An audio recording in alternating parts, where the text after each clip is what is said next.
এই জমিটা পতিত ছিল, বন্যার পরে চাষাবাদ করে আমরা এই জাতের বাড়ি সরিষা বীজ, এই জাতের নতুন বীজ আমরা এখানে বপন করছি আর কি। সিরাজগঞ্জ সদর উপজেলার সয়দাবাদ ইউনিয়নের পূর্ব মোহনপুর এলাকায় 100 বিঘা বাড়ি সরিষা বীজের পাইলট প্রোডাকশন প্রোগ্রাম এখানে করা হয়েছে। সার বীজ অন্যান্য প্রযুক্তি তাদেরকে হস্তান্তর করা হয়েছে। এটাই 75 থেকে 80 দিনের মধ্যেই এই সরিষাটি আমরা হারভেস্ট করব। হারভেস্টের পরেই আমরা অনায়াসেই এটা আমরা বোরোতে আবার যেতে পারবো। কৃষকের এখানে বাড়তি একটা আয় হবে এই সরিষাটা চাষ করে। কৃষক সাধারণত আগে যে 27 পিচি সরিষা যেটা বলতো লোকাল ভাষায়, তার থেকে এখানে ফলন প্রায় দ্বিগুণ বেশি। তেলের মাত্রাও ওই ফসল ওই সরিষার থেকে তেলের মাত্রা বেশি।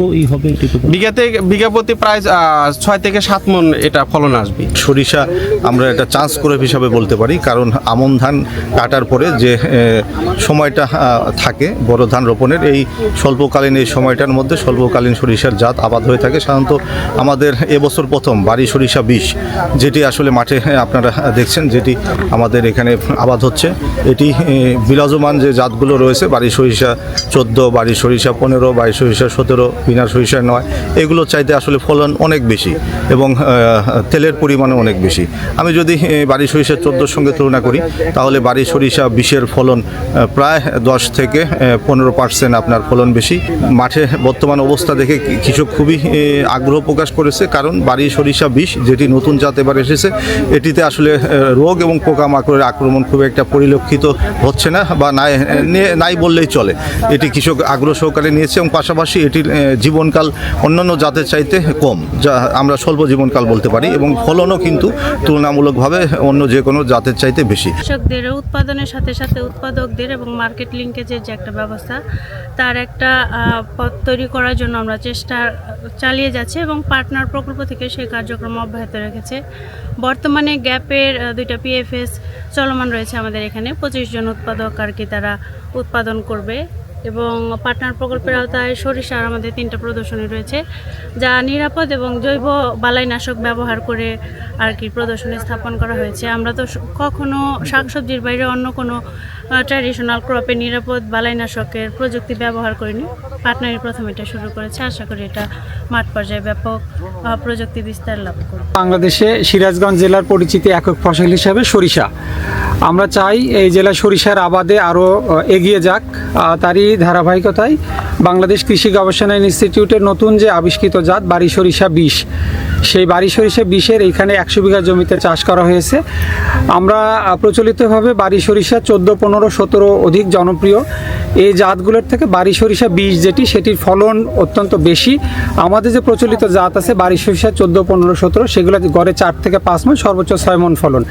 এই 20-এর ফলন আমরা আশা করতেছি 7 থেকে 8 মণ হবে, এবং এর যে জীবনকাল বাড়ি সরিষা 14 এবং 17-এর কাছাকাছি। এবং এর আরেকটু অন্যতম বৈশিষ্ট্য হচ্ছে সেটি হচ্ছে খরা সহনশীল এবং লবণাক্ততা সহনশীল। এই বৈশিষ্ট্যগুলোর কারণে আমরা আগামীতে আমাদের যে প্রচলিত সরিষা আছে সেই সরিষার পাশাপাশি এই বাড়ি সরিষা 20-কে ছড়িয়ে দিতে চাই। আমরা আমাদের যে লক্ষ্য, যে এই রোপামন কর্তনের পরে যে সময়টাতে জমি পতিত থাকে, ওই সময় থেকে সরিষা আবাদ করা, সেই সাথে সরিষার সাথে সাথে আমাদের যে মৌ চাষ এবং বাংলাদেশে যে মধুতে সেই সিরাজগঞ্জ অনেক এগিয়ে, সেই চাষকে আরও সমৃদ্ধ করা এবং পরবর্তীতে নির্বিঘ্নে বড় ফসলের আবাদ করা। 3টি ফসল যদি আমরা আবাদ করতে পারি, তাহলে আমাদের কৃষি আরও সমৃদ্ধ হবে। আমাদের দেশে প্রতি বছর প্রায় 24 লক্ষ মেট্রিক টন তেল দরকার। তার মধ্যে 10% বা তার একটু বেশি আমাদের দেশে উৎপাদিত হয়, বাকি পুরোটি আমদানি করতে হয়। তো আমদানি নির্ভরতা কমানোর জন্য আমরা কিন্তু সারা দেশে সরিষা প্রদর্শনী বাস্তবায়নের মাধ্যমে যে আমাদের লক্ষ্যমাত্রা, যে আমরা আগামী 3 বছরের মধ্যে প্রায় 40% তেল আমদানি কমিয়ে নিব, তারই অংশ হিসাবে সারা দেশে আমরা সরিষা প্রদর্শনী বাস্তবায়ন করার চেষ্টা করছি। আমাদের পার্টনার প্রকল্পের মাধ্যমে বিভিন্ন ফসলের প্রায় 50,000 প্রদর্শনী বাস্তবায়ন করা হবে। তার মধ্যে তেল জাতীয় ফসলের প্রদর্শনী 5,000টি।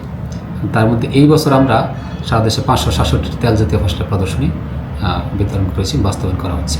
প্রতিটি প্রদর্শনী আয়তন হলো 2 একর। সেই হিসাবে আমরা সারা দেশে প্রায় কয়েক হাজার হেক্টর জমিতে এই বছর প্রদর্শনীর মাধ্যমে সরিষা আবাদ করছি। আমরা আশা করতেছি এই আবাদের মাধ্যমে আমাদের তেলের চাহিদা পূরণ করতে আমরা এক ধাপ এগিয়ে যাব এবং কৃষকরা আরও উৎসাহিত হবে। আমরা এখানে যে জাতগুলি ব্যবহার করেছি সেগুলো হলো বাড়ি 17, 18 এবং 20, এবং এই জাতগুলির স্বল্প জীবনকাল 75 থেকে 80 দিনের জীবনকাল কম হওয়ার কারণে বড় এবং আমনের মাঝখানে যে ইন্টারিম সময়টা থাকে সেই সময়ে এই প্রদর্শনী বাস্তবায়ন করা সম্ভব, এবং ফলন অন্যান্য যে কোনো জাতের চেয়ে 20% বেশি, বিশেষ করে বাড়ি সরিষা 20, এটা ফলন প্রতি হেক্টরে 2 থেকে 2.5 মেট্রিক টন, যেটা আমাদের অন্যান্য জাতের চেয়ে প্রায় দ্বিগুণ। তো আমরা আশা করতেছি এই প্রদর্শনী বাস্তবায়নের মাধ্যমে বাড়ির যে নতুন জাতগুলি আছে সেই জাতগুলো যেমন মাঠে জনপ্রিয় হবে, পাশাপাশি আমাদের তেলের চাহিদা পূরণে সহায়তা করবে।